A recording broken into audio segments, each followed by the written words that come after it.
The movie opens with the words of Father Gabriele Amorth, the chief exorcist of the Vatican, warning us that when we jeer at the devil and tell ourselves that it doesn't exist, that is when he is the happiest. In June 1987, Father Gabriele receives a summons to Tropea, Italy, where a man has fallen victim to an evil entity. Father Gabriele learns about the man's condition that he speaks fluent English, despite never knowing the language before. As Father Gabriele enters the room to investigate, the man identifies himself as Satan, so Father says that if he is a devil, then he should tell his name, and why did he choose this man instead of some powerful person? Satan boasts that he can possess anyone, so the Father challenges Satan to possess another being, a pig. Father Gabriele tells the devil that he doesn't believe him if he can't even possess this pig, and by provoking the entity, he successfully compels it to abandon the man's body and possess the pig instead. The pig is killed with a single gunshot, ending the possession and recovering the man. The movie then switches to Julia, who, along with her daughter Amy and son Henry, has relocated from America to Spain, following her husband's tragic death in a car accident a year ago.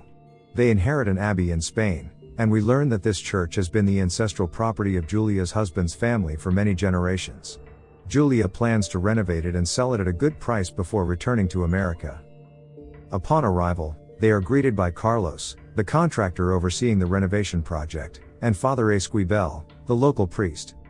Strangeness ensues when Henry explores the basement and discovers a hole in the wall that leads to a door with the Vatican symbol on it that starts to break. On the other hand, Julia is looking for Henry, but being a careless, ignorant teenage daughter, Amy doesn't care about her brother, and she remains resentful of her mother's decision to move to Spain. Back in Italy, a month after Father Gabriele's recent encounter with the devil, he is called to Rome by the Council of Bishops to address the case. The panel, led by Cardinal Sullivan, expresses anger towards Father Gabriele for performing an exorcism without the bishop's permission.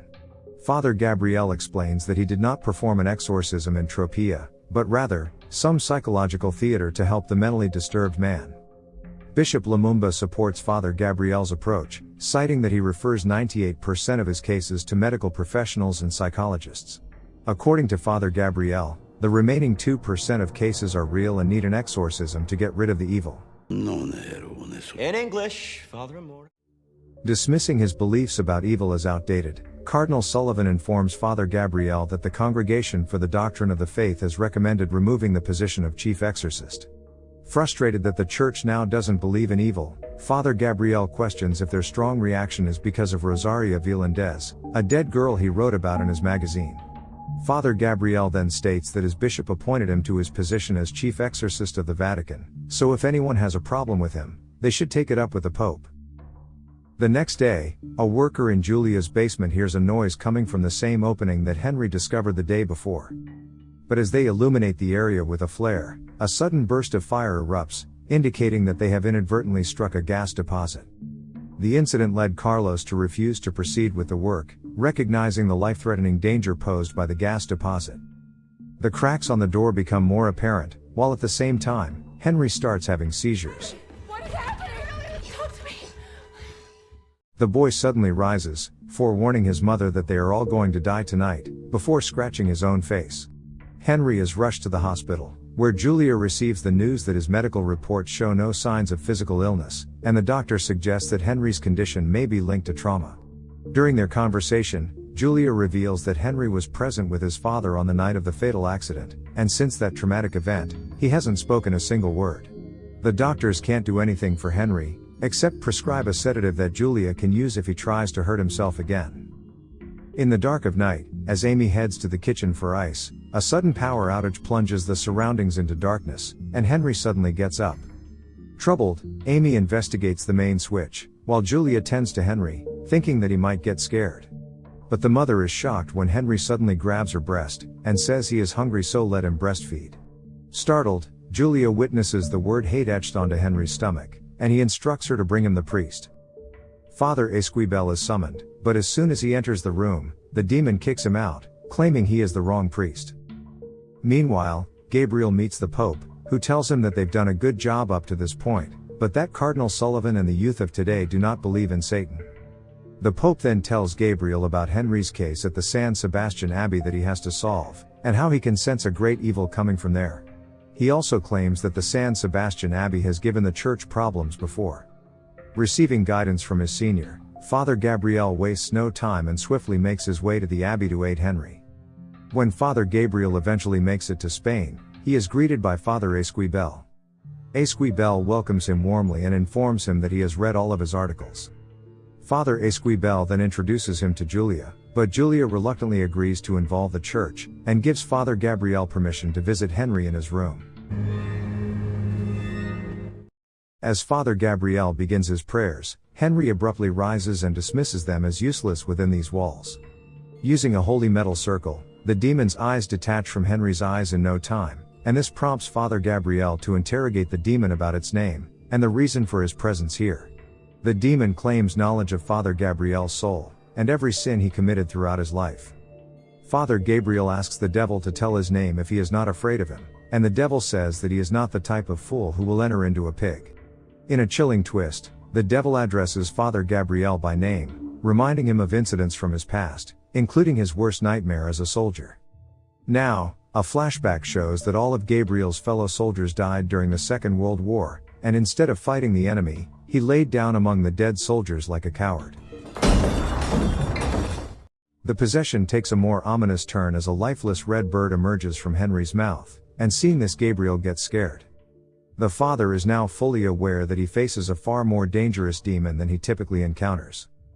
After informing Father Esquibel about the situation, he engages in a conversation with Julia to understand why this powerful demon has targeted Henry.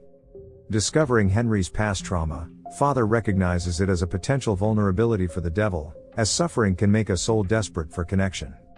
While they converse, Amy hears some noises from outside, and she comes outside to check thinking it might be Henry. And then all of a sudden,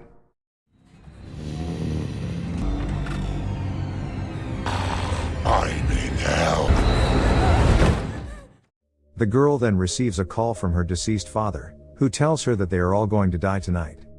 Filled with dread, she rushes to her mother and shares her harrowing experience, prompting Father Gabriel to realize the demon's ability to access their past. With a sense of urgency, he prepares for another encounter with Henry, aiming to unveil the entity's name, because knowing the demon's name weakens its power and facilitates the priests to defeat it.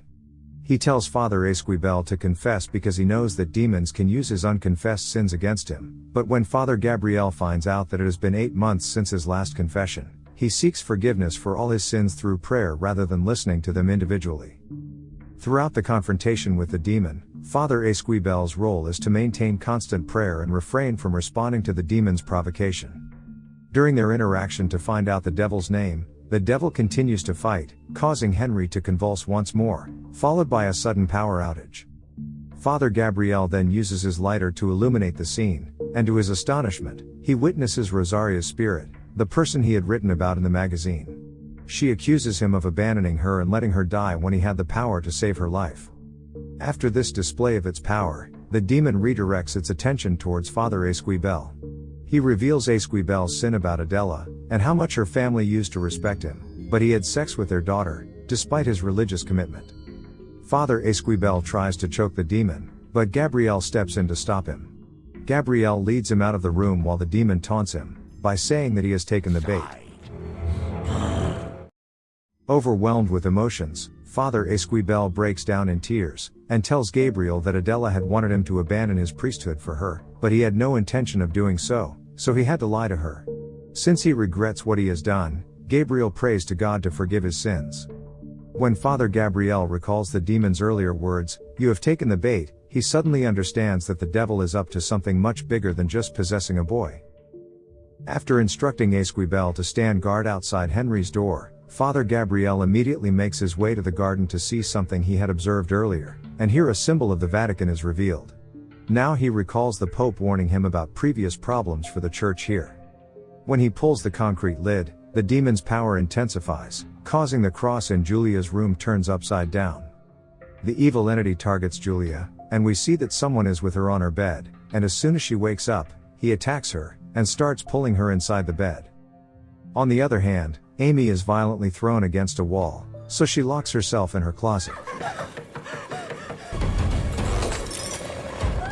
Meanwhile, Father Esquibel hears Henry's desperate cries for help, and rushes inside to aid him. But as he goes close to him, Henry wakes up and bites his ear, and says that no one will escape from here alive. Father Gabriel finds the well under the Vatican seal, and when he drops a burning paper inside to check what's inside, there is a huge explosion. Long story short, Father Gabriel manages to temporarily banish the demon through the power of his prayers, ensuring everyone's rescue. They then decide that Julia's home is too dangerous, and move them to the church space. Afterwards, Gabriel brings Father Esquibel to the well, where they uncover the seal of the Spanish Inquisition, a dark chapter in the history of the church. During that time, those who refused to convert faced torturous deaths. To uncover the secrets hidden beneath the abbey, Gabriel and Esquibel venture into the basement, and encounter the same hole in one of the walls. Noticing the crossed keys symbol, Father Gabriel uses a hammer to dismantle the walls, and the devil is awakened. It's a double. Gabriel and Esquibel then find a secret underground cemetery, and he tells Esquibel that this is the tunnel of sin. At the center of the catacomb lies a cage containing the skeletal remains of the Cardinal Protector, who was the last protector of the church. Gabriel tells Esquibel that he is not imprisoned in the cage, but it is for his protection, and it is done when the exorcism fails, so that he can be safe from the absconding devils, and bury this secret forever. Meanwhile in Rome, as the Pope delves deeper into his investigation of San Sebastian Abbey, he discovers a letter within the book. The letter, penned by the Cardinal Protector, reveals the presence of a strong evil gripping the abbey. It laments the failures of all attempted exorcisms, and states that a powerful demon now claims dominion over the grounds. Concerned for Father Gabriel's safety amidst this impending danger, the Pope succumbs to a heart stroke and he is taken to the hospital. Upon regaining consciousness, he tries to communicate with Bishop Lumumba, intending to warn Father Gabriel, but his physical condition renders him unable to speak, leaving him vomiting blood on Sullivan. As the priests continue their exploration, they encounter a locked door at the far end of the catacomb, and Father Gabriel discovers the key hidden within the stomach of the Cardinal Protector. Pressing forward, they venture deeper into the cave, where the fumes of gas and sulfur grow increasingly stronger, to which Gabriel says they are very close to hell. Their path leads them to the skeletal remains of Ahata, renowned as one of the greatest exorcists in history. Alongside his body, they find a journal recounting his tragic journey in 1475, and they learn from that book that the devil who possessed Henry has been possessing people for many centuries, including Ahata. The realization dawns upon the priests that everything that happened since Ahata's possession in 1475 was the sinister work of the devil. The Vatican became aware of this truth but chose to bury it, keeping it hidden from the world. The devil was imprisoned in the underworld, and his 200 angels were also with him. Here Gabriel also retrieves a map from the journal, realizing that San Sebastian Abbey is one of the 200 locations where the fallen angels are believed to be buried. The demon that possessed Ahata wanted to locate all these places in order to create an army, and bring about the destruction of the church. Father Esquibel speculates that the recent construction work may have inadvertently unleashed the demon upon the abbey. Amid these alarming revelations, Julia awakens in the church and discovers that Amy is not there, so she leaves to check on her at home. There, she finds Amy sitting with Henry in his room, and both Amy and Henry say that Henry is fine. When Julia attempts to take Amy away, she is violently thrown against the wall by the demon. He also takes Amy's body under his control, and twists her head. Meanwhile, the priests finally uncover the demon's name, Asmodeus, and this is when the demon screams out loud, and the Pope's health deteriorates. In a moment of relief, they succeed in sedating Henry. Father Esquibel then states that the devil feeds on exorcists. The devil has done evil things through Ahata, and he wants to do the same thing again by possessing the Pope's exorcist, Father Gabriel. But now they finally uncover the demon's name, a vital piece of information needed to defeat it. Gabriel then decides to confess his sins again. During the war he became a rebel, and many of his friends became victims of German bullets, but he survived. This prompts him to seek purpose in his spared life by dedicating himself to serving God. Now, burdened by regret, Father Gabriel believes he fell short of fulfilling his responsibility when he failed to protect Rosaria, despite her plea for help in the face of sexual abuse. She was not possessed, but mentally disturbed, so he gave her case to someone else because he was arrogant, so she committed suicide in front of him. But after her death, Gabriel heard the rumors of sexual abuse that were covered by Vatican City, and because of this, he still repented for not helping her and handing her case to someone else.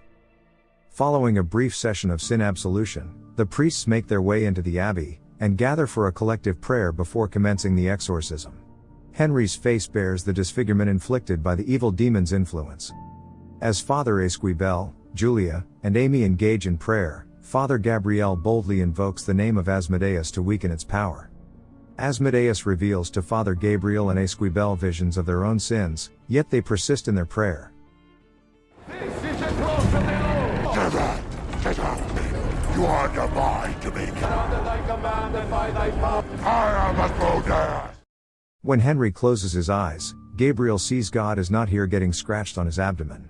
Eventually, the demon seizes control of Amy, leading her to viciously attack her own mother. As the demon seeks to end Father Esquibel's life by strangulation using his own scarf, Father Gabriel makes the fateful decision to allow the devil to possess his own body, sacrificing himself to safeguard the others. As Asmodeus takes hold of Father Gabriel's body, the Pope becomes aware of Gabriel's selfless act. In parallel, Cardinal Sullivan encounters a sinister presence, witnessing blood seep from the church crucifix, followed by a sudden head pain. Meanwhile, as Henry and Amy reclaim control of their bodies, Father Gabriel instructs Father Esquibel to escort the family to safety. With everyone safely departing for the city, Father Gabriel remains alone with Asmodeus, the demon gradually consuming him. As darkness engulfs his eyes, Father Gabriel attempts to end his own life, desperate to prevent the evil entity from exploiting his body. However, his efforts prove futile. Determined to thwart the demon, he makes his way to the catacombs, intent on burning himself to death using the gas reserves.